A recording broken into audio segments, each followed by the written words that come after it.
Hi everyone. Today I will be discussing the self-sovereign identity capabilities of our product Hypersign through a demo of ticketing use case. My focus will be on highlighting the security and trustworthiness of verifiable credentials in transferring, storing, and sharing data. I will describe how this technology may assist businesses in adhering to the latest DPDP law as it requires user consent while sharing any data up to the services. In the end, I will also showcase the demo of our privacy preserving offline Aadhaar verification APIs featuring advanced privacy enabled elements like selective disclosure, zero knowledge proofs, etc. So let us log in as an event organizer and try to issue ticket in a form of a verifiable credential. Verifiable credentials are basically the digital signed documents which contains claims about users that are verified and attested by the issuer. But in order to issue these credentials, first what you need to have is a schema. So, what is schema? So schema is basically the data model for the credential. So let us first create one event ticket schema and publish it on the blockchain so that any issuer may use this schema to issue tickets, right? So we'll go to the schema tab and create our schema. So let us call it as a event ticket credential schema for issuing tickets. So our schema may have ticket may have a name, venue, the date, right? And that's it. So let us try to issue our event ticket schema, and we are issuing our event ticket schema on the blockchain, meaning that anybody else, like imagines you have various different apps who is trying to issue the tickets for this event, right? And they all may use this schema to issue the tickets. So now that our event ticket schema is issued, we can quickly check the structure of the schema on the blockchain as well. So we go to the blockchain and see what all properties that it has. So it has name, venue, and date, right? So now let us use this schema to issue our credential to the user. Here, the first thing that we have is the subject DID. So subject is nothing but the holder or the user, right? So for the purpose of this demo, I am trying to issue this credential to myself. So I'm going to use the self DID, meaning that I'm going to issue this credential to myself. And then I'm going to select the schema. So we have just created the event tickets credential schema. So we're going to use that schema here. And then we definitely have to provide all the claims. So let's provide the name of the event. So let's say the event, right? And the venue is Goa. The event is going to happen on 10th. And every credential that we issue by default has one field called expiry date, meaning that the credential is going to expire on which date. You can revoke the credential as well before the expiry date, and we will come back to that a little later. So let's say the event is going to happen on 10th. So let's say the expiry date is 11th. So after 11th, you cannot basically use this credential, right? So let us try to issue this credential. So whenever we issue the credential, we basically attest this claim on the blockchain as well, so that the status is written on the blockchain, meaning that what is the status of the credential, and a issuer, if they want, they should be able to revoke it. And once the credential is revoked, you cannot use this credential anymore. So we have just issued the credential, but it is not yet sent to the user's wallet, meaning the user has not yet received it. So in order for the user to receive it, we will generate a link, and we may send this link using either email or some other communication channel. There is one more protocols which may use to send this link, data communications, but that is out of scope of this demo. So let's say we generated the link and we can send this link to the user, and user has clicked on this link. They can now click on this accept credential in the wallet button to accept the event credentials in the wallet. So now this is my wallet UI. So wallet is basically, we call it as an ID wallet, where we store all our verifiable credentials. So I already have credential issued by various different issuers, and now I also have this event ticket credentials. So now that as a user, I have also accepted the credential in my wallet. I will go to the event venue wherever the event is happening, and I want to show my ticket, right, to uh, the bouncer or the verifier. Before I jump into the verification part of this demo, I just want to quickly show you what exactly is being written on the blockchain so that we are sure that no private data is revealed on a public blockchain. So for example, this is the credential status document which we have just written on the blockchain, and as you can see, only the Merkle root hash of the credential document is actually stored on the blockchain. No private information is stored, and this Merkle root is now attested using the issuer digital signature, using whatever algorithm that issuer chooses to use. I think we support multiple different algorithms. How exactly the credential look like in a private setting, right, or in the wallet? Basically a JSON document which contains all your claims. Then you have the proof of the issuer, because issuer is issuing the credential, and issuer is issuing the credential to whom? So issuer is issuing the credential to holder. So this is the DID of the holder, and this is the DID of the issuer, like who is going to issue this credential, right? And then there is a proof. So this is the private document which actually gets stored in either in a database or typically in encrypted data vault, which is again out of the scope of this demo. But they either store it in a data vault or they store it in their client app, right? Like the ID wallet which I have just shown. So now our issuer has issued the credential to the user, and user has also accepted this credential in his ID wallet. Now let us jump into the verification side of the thing, right? So the user has went to the venue and he's standing in the line near the gate where the verifier has to verify his ticket, right? So let's jump into the verification part. Before a verifier verifies the ticket, he has to first request the ticket or request the credentials from the user. Now, in order to request the credential, what he needs to generate technically is something called presentation template. So request, uh, right? And he needs to specify what ticket, what type of ticket that he is requesting. So the type is defined by the schema. So let's select that type. So let's say I am requesting this event ticket credentials from your wallet. So please provide me event ticket. So requesting event ticket credential to let you enter, right? And we save this. Now, okay. So now this one we have created, right? So now I'm going to request as a verifier, I will first show the QR code to the user for him to scan it, and so this is a way to request a credential from the ID wallet. So they don't need to ask anything, they don't need to tell anything, they will just scan the QR code and present the ticket, right, as a user. Now because either I can scan the QR code or I can just to show the demo, I am going to press this present credential button. But you see what is going to happen here. Here, the user knows that, okay, which company of which URL is requesting what data. And the user is providing this consent. Consent is provided in a form of something called verifiable presentation, which the verifier may store it, in case he needs for any sort of logging purpose or any LEA purposes or so on. So here the user presses this authorize button, meaning that I am authorizing this person to take my data, right? Sorry, the QR code was expired. So there is again, this is again a security features where this QR code is dynamically generated, right? So we will do this again. So again, I am going to request this credential from the user. I authorize it, and now the credential is being shared to the verifier. And this time you will see that the verifier have got all the data. Yep. So you can see you as a user, I have generated my verifiable presentation through my ID wallet, and I have given this to the verifier. So how exactly the verifiable presentation looks like technically? Let's see that.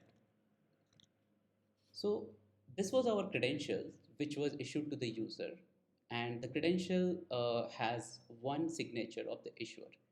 But when we look at the verifiable presentation, which is of type verifiable presentation, it contains one or more verifiable credentials. So it contains our credentials, which the issuer is has sent to this guy, but it also contains the proof of the user, meaning that user has also digitally signed it. So it's not like you might have seen that button, right, where people just click on allow, but nothing happens, right?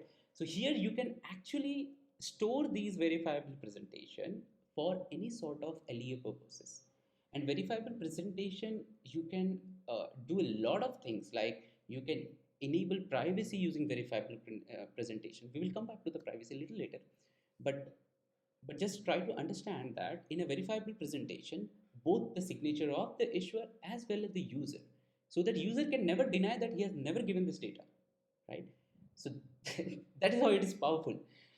So the consent approval, right? That you are taking a consent from the user. Only this user, because he only holds the private key uh, for this credential, can provide the consent. And for the LEA purposes, you can definitely store this presentation.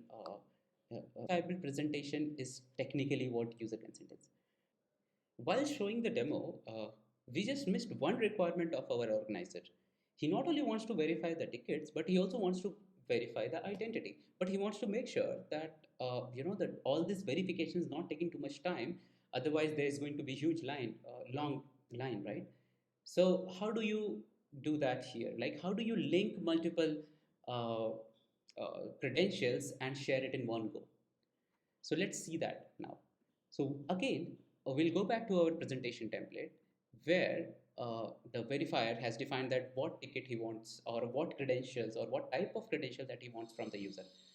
Let's say he also wants Aadhaar credential from the user. So now he wants two credentials, not just one, right? So let's save that and see this in action. So we'll go back to the presentation part again, and we will request the credential again from the user. But this time, when the user tries to scan the QR code, he gets to know that this verifier is not only requesting the event credential, but he is also requesting an identity card. Like, he wants to verify both of these at one flow. So you see, you can link n number of documents here. You can link payment script, you can payment receipts, and you can link other documents as well. But all of these documents are being shared in one flow, meaning that you have a smooth check-in process.